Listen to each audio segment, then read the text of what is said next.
Halo, selamat pagi. Perkenalkan, nama saya Samandi Saputra, saya dari kelompok 3, ini mana ada Ahmad Randy, Bintang Ayu Rahmawati, dan saya selaku presenter. Di sini saya akan membahas tentang konsep elastisitas. Perekonomian selalu memiliki hubungan antara faktor yang satu dengan yang lainnya, sehingga ketika terjadi ketidakseimbangan antara faktor yang satu dengan yang lainnya akan berpengaruh terhadap perekonomian secara makro. Elastisitas permintaan pada dasarnya adalah mengukur terjadinya perubahan relatif sejumlah barang yang telah dibeli sebagai dampak dari perubahan di antara faktor yang mempengaruhi. Ada 3 faktor yang selalu mempengaruhi kenaikan permintaan pada suatu barang. Yang pertama ada harga barang, kedua harga barang lain, ketiga pendapatan masyarakat.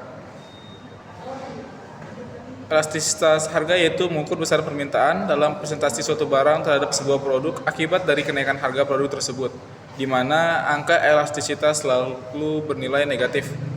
Contoh, jika terjadi kenaikan harga barang sebesar 10%, maka akan terjadi penurunan permintaan barang sebesar 5%. Di sini ada bentuk kurva permintaan. Secara grafis dapat dilihat jika permintaan barang dikatakan elastis, maka gambar kurva akan membentuk sudut 450 derajat, sedangkan permintaan dikatakan elastis tidak terhingga, maka garis kurva akan terbentuk secara horizontal sejajar dengan garis kuantitas. Sementara elastisitas sempurna akan berbentuk garis tegak lurus secara vertikal sejajar dengan garis harga.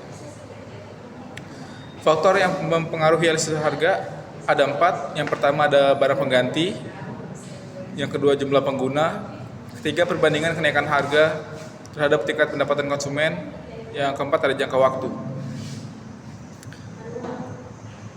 Elastisitas pendapatan adalah bagaimana mengukur besaran persentase permintaan suatu barang mengalami perubahan jika pendapatan masyarakat naik sebesar 1%, di mana elastisitas pendapatan dinotasikan dengan EI. Elastisitas penawaran adalah berapa persen perubahan jumlah barang yang ditawarkan bila harga berubah 1%. Faktor yang mempengaruhi elastisitas penawaran yang pertama ada jenis produk, kedua perubahan biaya produksi, ketiga jangka waktu.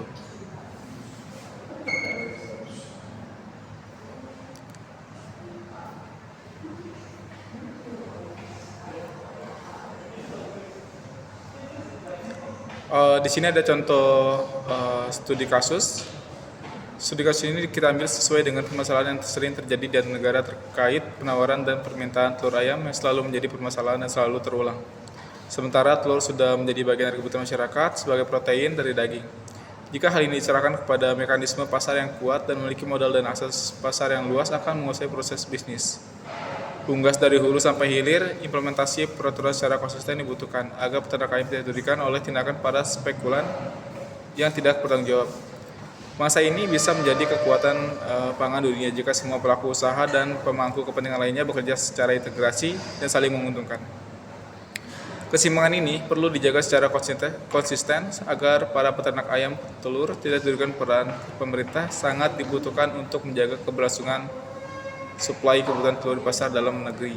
Walaupun peternak ayam telur selalu dalam posisi yang lemah karena kenaikan harga pakan ayam dari industri.